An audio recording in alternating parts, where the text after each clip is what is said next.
Today we set out to go to the VG area as leaders. First, legislators, members of parliament, but we also connected with local leaders, councillors, mayors, and other local leaders. This is a place from which we've been hearing an outcry. People have reached out to us, the local leaders, but also affected people because of the demolitions that have been ongoing. Now, as leaders, it concerned us, and that's why we said, I told my colleagues, let's go on ground. And first of all, hear what are the people saying and get to connect with them and to understand the goings on. There are a couple of challenges. Number one, these people have a couple of claims. One, some of them do say they have got Kibanja, others say they have got titles, others say they have been in this place 30, 40 plus years. There's an old man who came to us there saying he came there as a young man, gave birth to children, now he has got grandchildren and he has been in that place all this while. So they are wondering why they are being treated this way, yet they have been in this place for a very long time. Two, they are bothered by the double standards. Because while government is saying you people are in a wetland and so you should leave, they're saying, but the surrounding areas, is a fuel station, is a police station right in the middle of the wetland. And so they're saying, why are they being treated this way and yet others are not touched at all? Is it because they are poor and ordinary and they cannot fight for themselves, that they don't have such a strong voice? And so they are bothered by these double standards that keep happening. They also ask them questions. They see factories being built in wetlands, being typical wetlands, and it seems to be okay.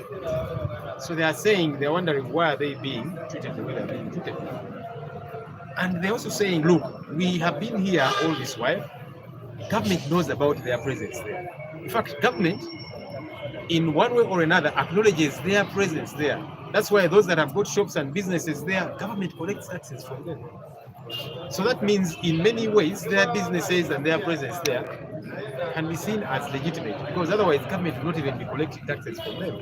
And so they're saying, why is government waking up all of a sudden and treating them this way? And yet each time government comes, collects taxes from them, and it seems to be okay. But now all of a sudden, government is treating them the way they are being treated.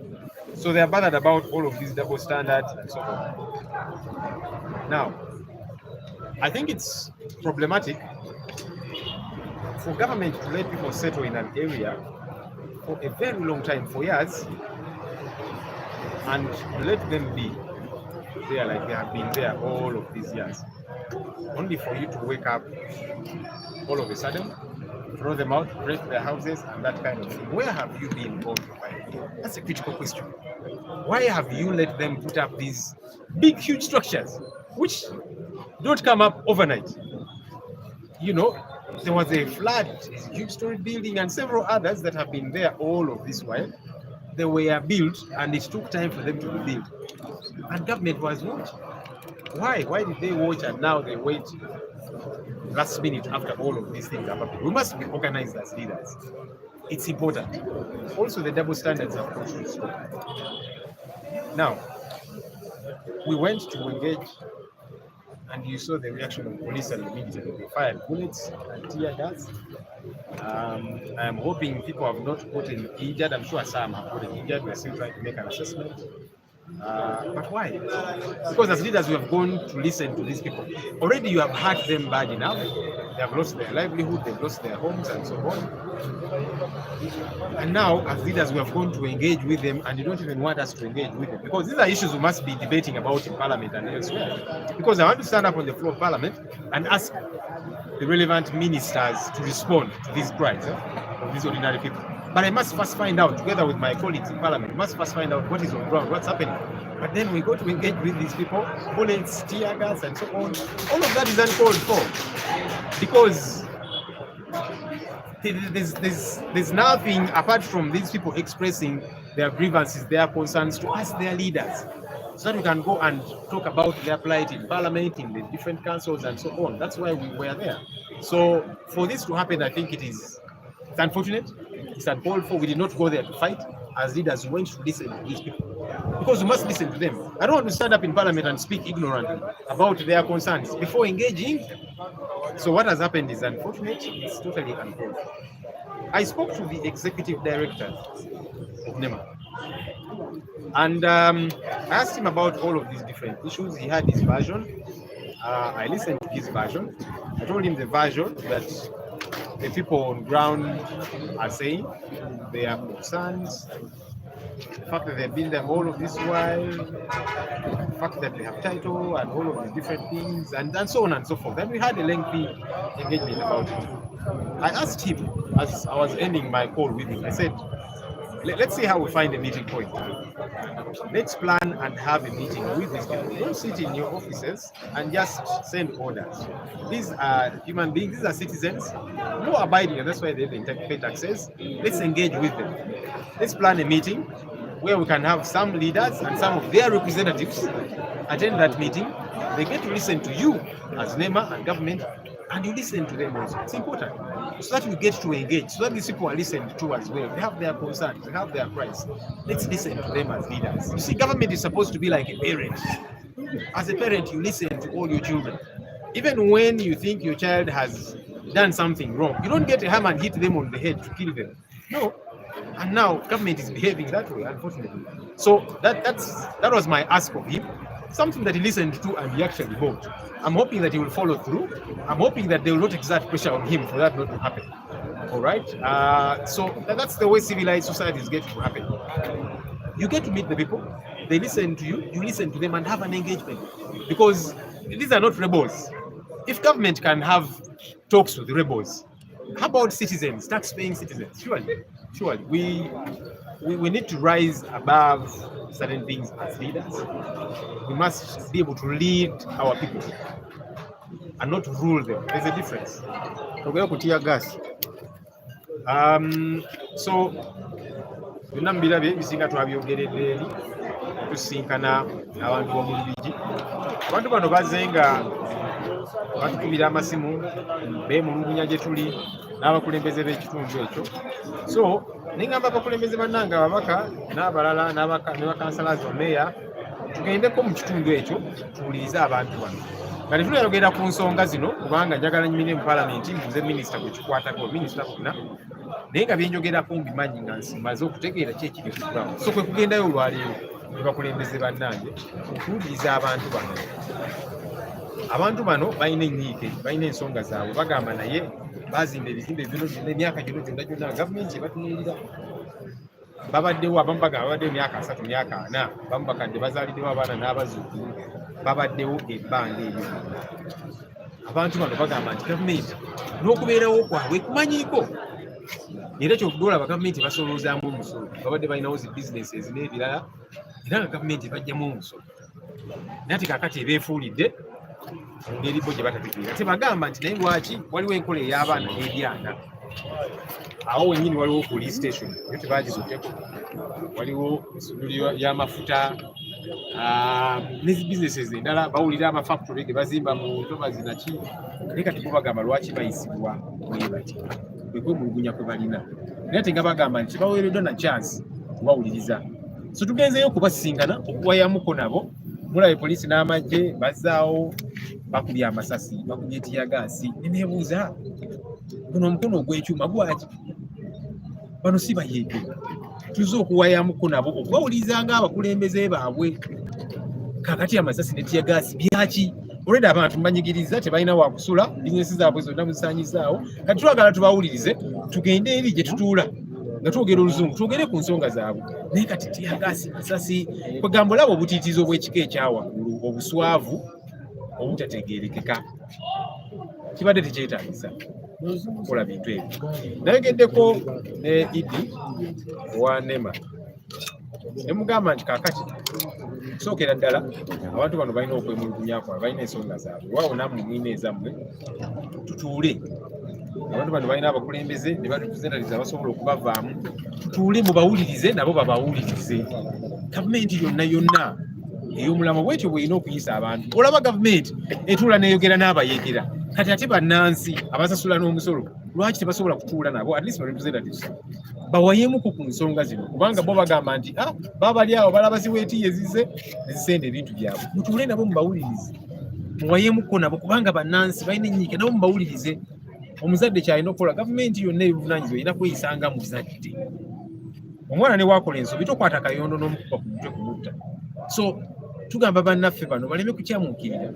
Bano bannansi babaddeho ebbanga linene nga mubatunuulira ne bazimba ebizimbe ebinene nga mubatunuulira ne bateekawo zi businesses n'ebirala nga mubatunuulira naye ate kaakati tuzze speed ne mubisenda ne mubatulugunya nga bwe kibadde kikyamu tukivumirira. Ensonga eno tugenda giremerako n'okufollowinga up kati tusuubire nti executive director wa NEMA ate tubamuteekeko akazito ne meeting ereme kubeerayo kubanga yansuubiza nti meeting ejja kubeerayo tuwayemuko ku nsonga zino n'abantu bano nabo bafune chance babawulirize ensonga zino zonna. Nsonga ki poliisi gyekuwadde okulemesa okweyongerawo okulambula era embeera ebadde etya kukulwawo? Well, waliwo azaawo nga yeeyita osi agambye nti pius simumanyi simulabye abadde yambadde n'ekijaketi linnya siriraba rank gyaliko byonna nga tebitegeerekeka era nga mumulaba n'obutirizi bwayogera nabwo bwayogera bwadduka ne mugaso okukkakane nzize mpuliriza nga bwenga gino kankuwulirize naawe kiri yoyogera naye ayogera bwadduka emisinde musajja wattu alinga kyaliko takitegeera nga bali mu paniki awoza nti temulina kubeerawo wano naki ne mugamba naye kaakati ffe ng'abakulembeze tuze tuwulira ebintu bino tetuze kulwana tuze kuwuliriza abantu bano nsonga kibo ze balina tugende okuzoogerako mu paalamenti n'awalala nga tubawuliriza nga tumanyi ki kye bagamba nga tetugendeire twogere ebyaffe.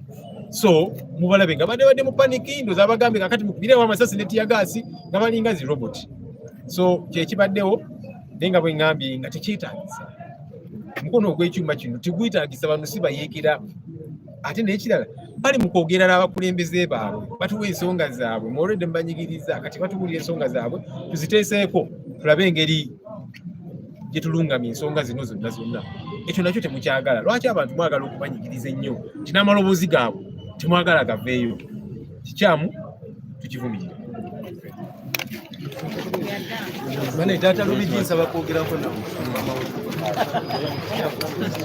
Taata Lubigi nze bannange mbasaamukkirize eddoboozi lyange lituuke amanya gange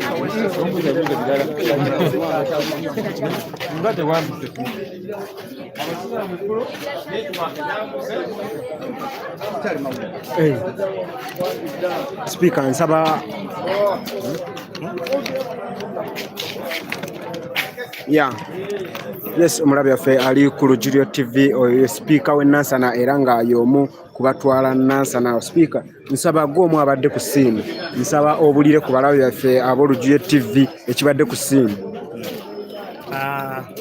Era nga mbadde mujja mugoberera ku ssimu poliisi etaddewo embeera nga teyagala bakulembeze abalonde bayogereko n'abantu abanyigirizibwa okulaba wawe tutandikire okuyamba abantu baffe nti kino ekyajja ekyokusenda abantu okuva mu Lubigi ne Ganda yonna bajja buzinga nkuba ne batandika kusenda abantu nga tebabawuliriza tebabadde warning tewali kye bakoze. So kati ng'abakulembeze ekyo kimala oggwawo twagala kulaba nti ffe ng'abakulembeze tuyamba tutya ate n'ekirala mulimu n'abantu abalala bataddeko maaka nga balaga nti bagendawo bagenda basenda. So nga twagala kulaba nti abo bye batannasenda tukwatagana tutya okulaba nga at least tebanyigirizibwa ate nga kutuuka ku ssa ly'abano bye banyigiriziddwa then ne bano abanyigiriziddwa olwedde abasendeddwa balabe engeri at least baba compensating. Omuntu bamusendedde nnyumba ye talina waasula talina wadde sente za rent ezigenda okupangisa wadda ebintu byonna babyononeddemu emifaliso bagiziise buli kimu bakiziise. So omuntu bamulese awo abamu bataddewo ne butengi obutono obulinga enkambi z'amagye obw'amagye kwebakamu bwe basitulo. So bwe tuba nga tuzze okuwuliza abantu ekika ekyo bwe poliisi n'amagye ne muva ne mukozesa tiyagaasi ate okugobawo ffe ate nga abantu bennyini be mutugobamu be bantu abaatulonda mubeera nga batulemesa okuddamu okuwuliziganya n'abantu abatukola ki abaatulonda ate ng'ekyabatulondesa kutuusa ddoboozi lyabwe n'ebibaluma eri bo gye batasobola kutuuka. So kyenyamiza neffe tulowooza nti wadde byonna bibaddewo wakyaliwo ekyasobola okukolwa okulaba nga abantu bo bano bayambibwa.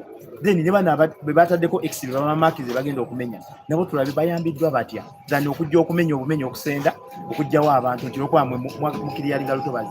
Tetuganye twagala nnyo obutonde bw'ensi era twagala bukuumibwe naye ate nga bukuumibwa tumenyigiriza abantu. Actually si obumu ku obuvunaanyizibwa bwa gavumenti obusooka kwe kuuma abantu n'ebintu byabwe.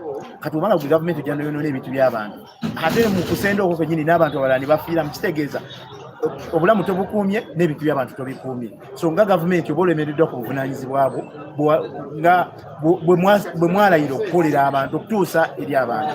So ndowooza abantu banyigiriziddwa era eddoboozi lyabwe litaaga okweyongera. Speaker, tulabyeko ku bimotoka bya wetiye nga bikyaliwo awo ku ssiimu. Tuwuliddeko nga bagamba ne kakati bagenda kumenya. Mugenda kikolemu ki? Kati ffe ng'abakulembeze ekisooka tetulina enforcement. Omusajja abazze atadde leese ebimotoka ebigendo senda n'aleeta amagye ne poliisi nga ge galina okukuuma ebimotoka ebigendo senda. Ate nga poliisi kuuma abantu n'ebintu n'amagye galina kukuuma bintu bya bannayuganda. Ffe ng'omukulembeze sirina mundu wadde akasaale ke nsobola kukozesa kugamba w'amagye nti vaawo ne tulakitayo. Kyova nti tubadde era tugenzeeyo era tubadde tutambula tugende tutuukawo wennyini wali bitulakita tubagambe bannaaye kyemukola engeri gye mukikozeemu munyigiriza nnyo abantu nti wadde mwagala kutereeza lutobazi naye tebatukkiriza wadde okusemberako ebigere ebirina okutuuka we bali. So yembeera eriwo naye nze ndowooza olwokuba nti tutuuseewokko ne tubako ne betwogedde naye abo embeera gye balabye abantu bakaaba. Sirowooza omuntu aba mumagalavu nnyo okugenda okutandika okusenda abantu nga embeera bano oludde be basenze gye balimu bagiraba. Embeera y'okuba abatuuze n'okusenda ebintu byabwe poliisi ne baanukuzanga tiyagaasi na buli kimu. Mwe ng'abakulembeze abatuuze bagamba temukoze kimala okusitula eddoboozi. Okusitula eddoboozi era nakino kye tuliko kuba kusitula eddoboozi naye era nga kyenga weŋŋambye nti nze ndi mukulembeze sisobola wadde okukwata omuggo gutunuza muwaaki muwamagye ng'ayina emmundu omuggo ngutunuze oba olugalo ntunuze muwamagye naye kyetukola tugenda ne tubeerawo ne twogera nabo ne tubagamba naye abantu mubanyigiriza abantu bakooye. So mu mbeera eyo okutuusa eddoboozi yaffe ate bajja ne batugobesa tiyagaasi kitegeeza nti ffe kyetukola ekyokutuukirira eri abantu abatulonda n'okuwulira eddoboozi lyabwe lituusa gye lirina otutuuka bo bennyini baba tebakyagala. So ffe tuba tukoze omulimu gwaffe ate era tukyagukola tukyatuusa eddoboozi lyabo abanyigirizibwa bo gye batasobola lituusa. Mu bigambo byebyo Yes, omulabe waffe aliko Yes, omulabe waffe ali ku Lujulia TV. Nze mwana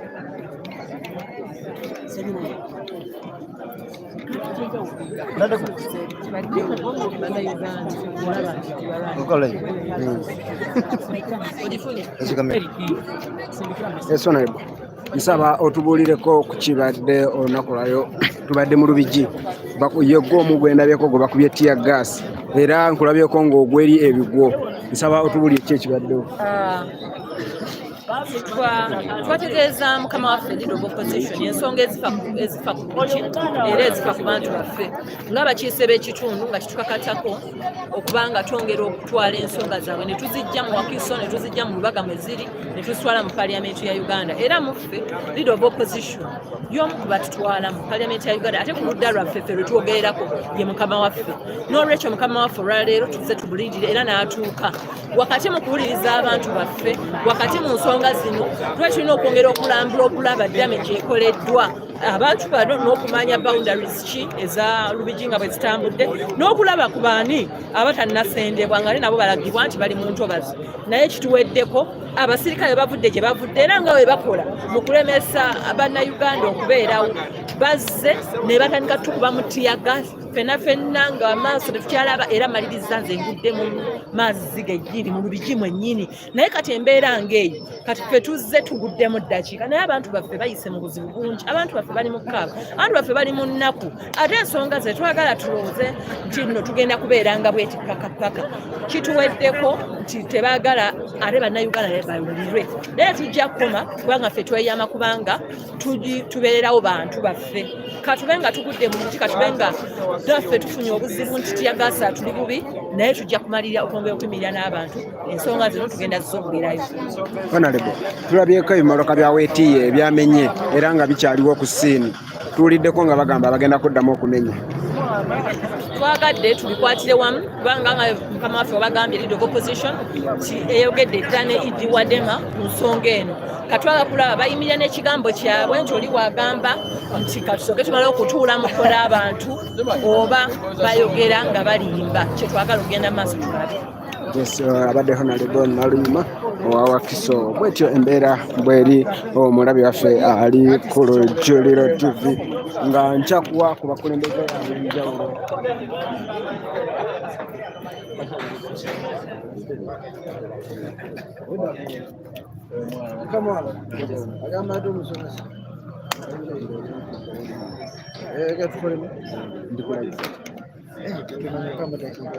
Yes, abalabi baffe ab'enjawulo tukyalina abakulembeze ababadde ku ssiini nga bali mu kunnyonnyola ekibadde ku ssiini olunaku olwaleero era nkyakuwa ku bakulembeze ab'enjawulo ku ba MP ab'enjawulo ababaddewo olunaku olwaleero okuba nga kyekyo ekibaddewo akaseera kano.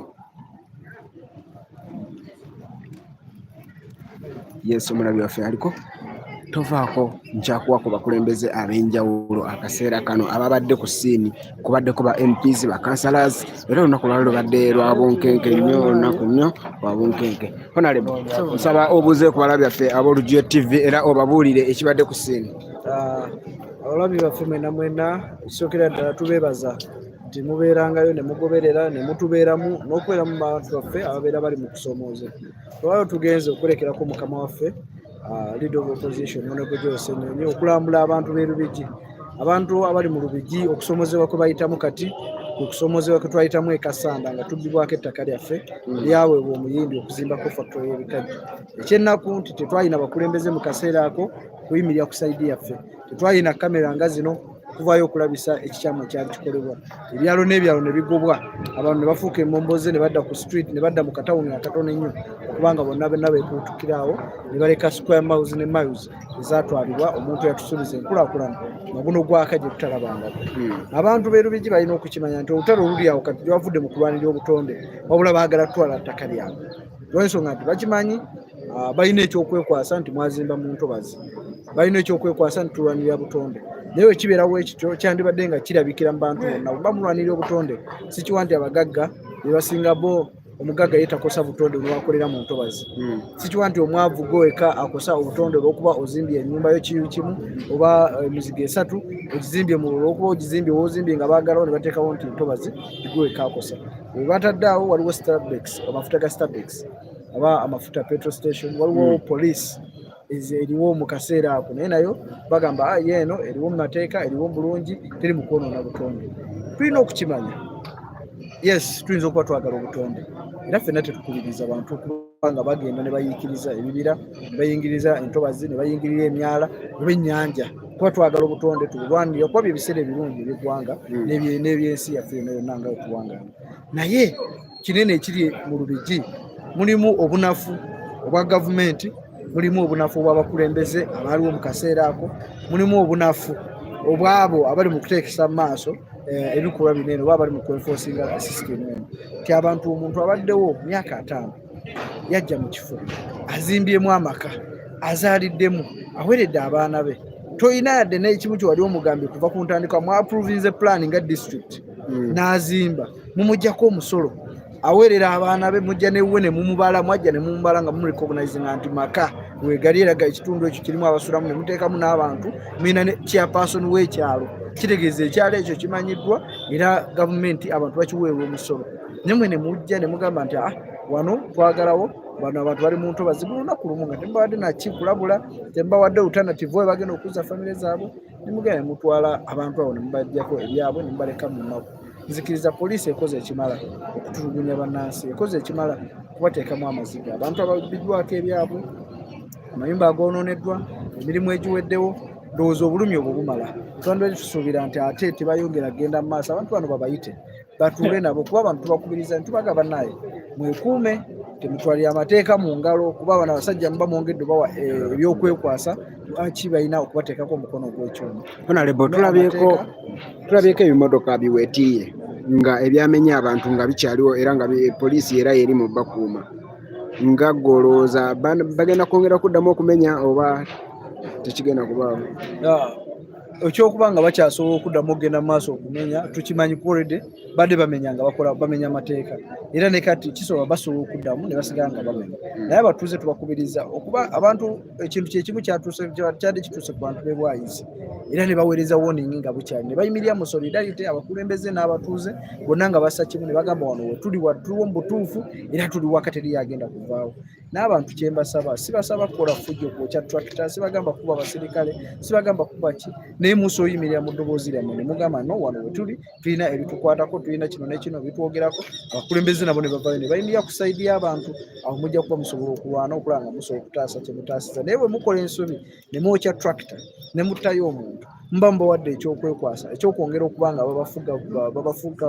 babongera okubanyigiriza n'okubajjawo nga tebirinze kuba kati awo bajja kuba balina n'ensonga kuba ekisooka ffenna tujja kudda mu dduka buli omu bajja mugamba buli omu tukunoonya gwe yassa omuntu gwe yayokyeza kino buli omu bamuteekeko emisango weesange nga buli omu ali mu kudduka mulekewo ewammwe we baakola ab'ewaffe era kati olwaliwo otuuka square miles 17 zirina omuntu omu yazirina yaziteekako ebikajjo tetufunangayo yadde ne kakiro ka kasukaali akali kakoleddwa mu factory eyo naye ng'abantu bagobeddwako emyaka egiri mu 11 oba myaka 13 mirambo badda mu butawuni bali mu kupangisa abaali abalina amataka abaali balina ebibanja abaali balina eka ne eka olwaliwo basanga bali mu kupangisa mu butawuni obw'enjawulo. Tetwagala kibeere wano olwedde bamaze okubatuusaako obulumi obu nga abakulembeze baffe bagezaako okwengeejinga n'ebitongole eby'enjawulo n'okulaba nga bateeka ensonga eno mu maaso mu mateeka ageetaagisa tubasaba mwongere okuluma eddembe naye ate mumanye muyimire eddoboozi lyammwe n'obumu okubanja ebyammwe okubanga bitwalibwa nga mukwatibwa obulungi nga mukimanyi nammwe temuli bamenyebwa. Honorable, tulabyeko abamu nga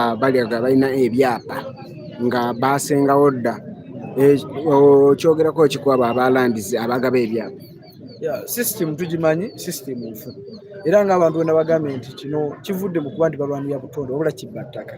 Kiregeeza kiba kibba ttaka, yes bajja kujja na buli kimu babage nti n'ebyapa ebyo mwabifuna mu bukyamu era bajja balaga nti biyinza okuba bisobola okusazibwamu naye nga bwe tubagambye nti etteeka weeriri lijja kubakuuma. Mwongere okukwatagana n'abakulembeze, mwongere okuwuliziganya n'abakulembeze bammwe ate nammwe bennyini mwekolemu akakiiko akagenda okulembera ensonga eno akagenda okuba nga kasobola otambula kuba tojja kwesanga nti ekyalo kyonna kyonna kijja tambula kigende mu landisi tojja kwesanga nti kyonna kyonna kinagenda mu meeting za nema naye mulina okwekolamu komiti ey'abantu abali trusted era abali willing okuba nga balwanirira mmwe okuba nga musobola okukusa ensonga eno. Nkakasanga kino kyekimu ku ebyo bye bandiyise ebigwa bitalaze nga opposition wing oba bannaffe abawabula gavumenti mulina akakiiko aka ebigwa bitalaze era ensonga eno mweteeseteese gyenganga mutya? No, opposition teri mu ministry ya disaster oba ebigwa bitalaze kuba ebigwa bitalaze mainly erina okuba nga eri well sourced ne sente ze tutalina nga opposition. Kitegeeza ebigwa bitalaze oba ebintu ebituukayo ebyenjawulo tukola kudduukirira either tugenda kudduukirira ne sente oba n'obuyambi obw'emmere ne tweyitamu ne tukolera wamu ng'abakulembeze ne tubaako kye tukuŋŋaanya. Naye ebiseera ebisinga katukwano tubadde tugenze kubadduukirira kuli emiranga gyabwe n'okwongera okulaba tufune policies ezisobola okubayambako kuba bwembi beemulugunya kulaba nga ddala bisaanidde okuba nga omuntu awulirwa. Abantu baba tebawuliddwa tebaweddwa chance yadde n'okubabuulira nti kale nandivudde wano eno naye mpaamu ebbanga nzigyewo kuba byonna byonna byenkoze emyaka 5 gennyina obulamu bwange byonna bwonna bwenkoze oba mutwalo oba 10 byenakola nga nabizimbamu ennyumba eno nyinako emizigo gyange nyinamu abaana bange byembadde nkola kati bw'ojja n'ongoba mu lunaku lumu tompadde wawakudde olundese nga ndi awo jaso. Amaloboozi agavuddeyo ag'abakuumaddembe betuwuliddeko omu agambye kyayise ne laale nti laale eno tubadde tetugimanyiiko bannaffe temwategeezeza poliisi nga mugenda kugisaba poliisi esobola otegeezebwa nti tugenda kujja okuba olukuawo wetuba twagadde kuba wetubadde omubaka w'ekitundu abaddewo era yekennyini akonfaminze nti yadde ne host station n'amugamba nti enkya tulina abakulembeze abagenda okujja okutukyalirako ku biki ebyatutuukako era batulese ne twogera bulungi nnyo singa badde beeraliikirira nti kyetukola tebakimanyiiko twali tubasuubira abandi badde bagirawo nga twakatuuka mu kifo naye batulese ne twogera n'abantu bulungi nnyo ne tutusolambula ebyo bye boonoonye webaviiriddeyo kitegeeza singa bubadde bulumbaganyo olweddewe nga twaze kwonoona oba kulumba abantu kubatuusaako bulabe singa abasinga olwedi twabakosezza ddala naye olwensonga nti tetubaddemu badde bakimanyi kituufu naye nga tebaagala kuba chance kamera kugenda kulabisa nebikyamu ebyo n'okulya obujulizi bw'abantu abalumiddwa ababbiddwako ebyabo abonooneddwako ebyabo ensonga lwaki bavuddeyo okukulembesa naye nga bakimanyi bye bakola babikola bweru w'amateeka era tulusiga tubalabula kuba mbatunuulidde bonna bonna bantu bannaffe baganda baffe teriyo kubo ali mu mansion teriyo kubo asula mu goloofa teriyo kubo nga ye landlord alina amataka eyo manene nnyo bonna bonna obalaba bannaffe tuwangala nabo mu bitundu eno ebya wansi tuwangala nabo mu geto tupangisa nabo bagegamu tubonaabona kyekimu oluusi babonaabona n'okutusinga naye bakoseza obukambwe okujja okuba nga bakuba bannaffe diagasi okukuba amasasi mu bantu ebyo byonna tubawoninga tubagaa byonna bye mukola mukimanye muyinza obikolera wamu nga institution ya poliisi naye ate mujja vunaanibwa ng'omuntu kinoni ng'omubaka agoberera amateeka era amanyi enfuga ey'amateeka olowooza wandiwadde magezi ki ekitongole kya NEMA? No, ekitongole kya NEMA kirina okusooka okumanya nti beebakira ku mulimu baba beebakira ku mulimu si buzibu bw'abatuuze ate siyinza gamba nti abo abasookawo kuba ne bano abaliwo basooka gamba sifa abaaliwo naye ffe twaze ne tuzuula ekizibu ekyo ne tugamba nti katujje tutereeze ekisooka balina okumanya nti baagala okulwanirira obutonde olw'ensonga baagala abantu babeere bulungi naye ate tetusobola kujja kulwanirira butonde olw'omuntu gw'oyagala abeere obulungi omuntu ali mu myaka nkaaga omusuubira kuwangala emyaka enkaaga emirala addemu akole ebintu byakoze okuva mu buvubuka bwe ennyumba zazimbye amaka ge oba ebintu byaddaakuddeho ka bizinesi kadde akolamu okwonoonye olw'okuba omulwanira ebiseera bye eby'omu maaso ebiseera byo bikomeza abasajja bali mu kufa pressure abakyala basula bweru abalina embuto olwensonga tebalina baddukala omuntu ng'oyo tosobola mugamba nti nze mu kulwanirira omwalo ogwo mujja ofunira obulamu obulungi yes bayinza okuleeta poliisi tebagaa tetugaa kuddamu ggaba kuba ebagaba entobazi tetugaa kuddamu ggaba ntobazi tetuddamu ggaba bisenyi abantu buli omu waali we tukomye nti lubigi tugisirinze off abatuuze ade balinako ebyapa byabwe balinako ebibanja byabwe bazimbako amayumba tutaddewo mu maaka tukoma wano ne basimba ebikondo nga olaba yunula weekola nesimba ebikondo neraba nga teri agenda mu kuzimba mu road reserve era nga abantu balekawo asobola okujja nandekawo akadala naye ng'akimanyi era bebamugambako tayinza kuba na buzibu kuweda bakimanyi yazimba mu road reserve nga naye akimanyi so NEMA ebadde erina okuvayo okwengeginga n'abantu okutula mu ofiisi eyo tekiyamba n'oteekawo enkola ejja mu bantu ate nga bw'otuddeyo tomaze nakulaba bulabe ki oba biki ebigenda mu maaso ku ground ng'abakulembeze tulina okweggyamu embeera eyo netutuuka nga ku ground okumanya ebisoomooza abantu ne biki bye bayita amannya erinnya Kabuye Frank omubaka wa Kasane South akyeyogeredde bwetyo embeera bweri abala byaffe abali ku YouTube yaffe Olugya TV kamberekereze nammwe abali ku Facebook gwe naali ku YouTube channel yaffe nkusaba subscribing okone mukadaawo ojja kuba ofuna bulungi notification eziba ziddako kambagaliza olunaku olulungi amanya nsigadde kyambadde musomesa nsaaliwo okuwanga nkuweereza mwebale nnyo mwebali ddala mwenna abaliko era ababaddeko amanya kyambadde musomesa nzabadde okubanga nkuweereza nga nzabadde emabega wa kamera mukama abatukumire tujja kuba tuddamu mukama asigale nga bankumira era nyongera okubeebaza mwenna abali mu nsi ez'enjawulo mwenna abali mu nsi ez'enjawulo nyongera okubeebaza ak'ensusso mwebale nnyo okubanga bwe tubeera ku lujjuliro mujja ne mubanga musobola okwokinga era mwebale kwagala ggwanga lyammwe mwebale ddala iryo ettafaali lyemuteekako ttafaali ddene nnyo okubanga musobola okujja ne mulaba ekigenda mu maaso era mbasaba mweyongere okwekumira ku Lujjuliro TV kamberekereze mukama abatukumire.